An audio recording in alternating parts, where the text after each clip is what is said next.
آقا کریم نے ارشاد فرمایا ذاقا طعم الایمان، ایمان کا ذائقہ، ایمان کی لذت، ایمان کا حظ، ایمان کا سرور، ایمان کا کیف اس شخص کو حاصل ہوگا من رضی باللہ ربا، جو اللہ کے رب ہونے پہ راضی ہو گیا، وبالاسلام دینا، اور اسلام کے دین ہونے پہ راضی ہو گیا، وبمحمد رسولا، اور محمد صلی اللہ علیہ وسلم کے رسول ہونے پہ راضی ہو گیا۔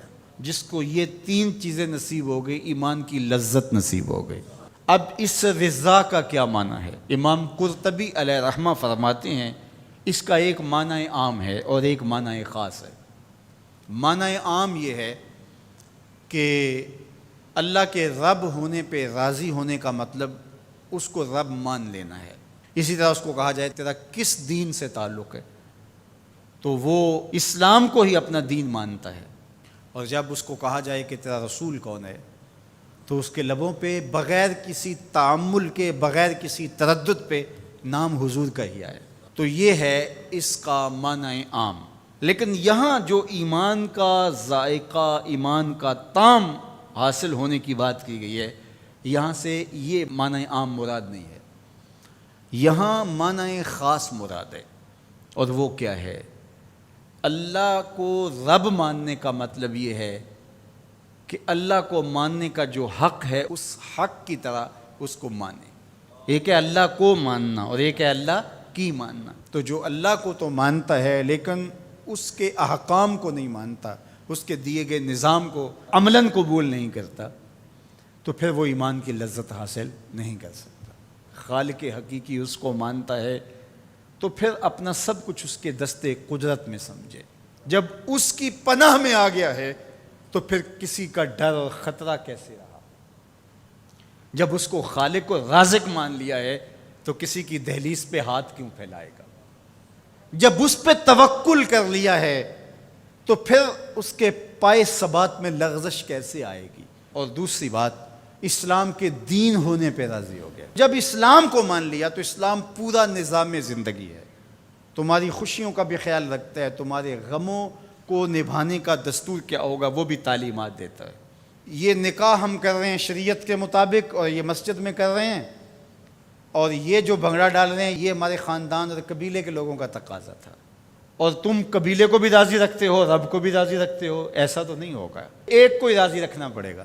تو جب اسلام کو اس طرح مان لیا کہ جب بھی کوئی قدم اٹھانے لگے تو سوچا اسلام کیا کہتا ہے۔ اگر آپ کو اسلام میں سے اس کی تعلیمات نہ ملے تو پھر تو کہنا کہ اسلام کامل دین نہیں ہے۔ میں شادی کرنے جا رہا ہوں، یہ میرا ایک مسئلہ ہے، تو اسلام اس کے بارے بتاتا ہی کوئی نہیں۔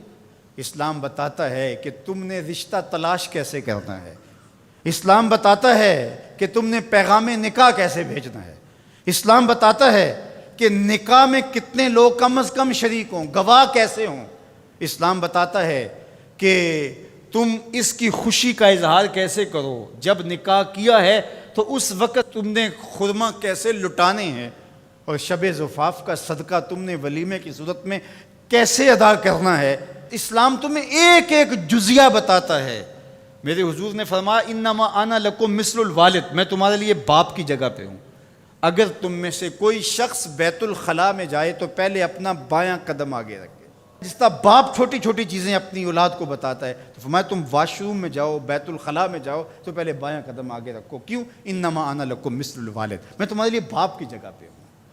اللہ اکبر۔ تو جب اتنی چھوٹی چیزیں بھی، اتنی عام چیزیں بھی اسلام تمہیں بتاتا ہے تو پھر ضرورت کیا ہے کہ کسی اور دھرم کو دیکھیں، کسی رواج کو دیکھیں، کسی ازم کی طرف نظر اٹھائیں اور کسی کلچر اور تہذیب کا سہارا دیں۔ ہماری تہذیب بھی اسلام، ہمارا کلچر بھی اسلام، سب کچھ اسلام ہے۔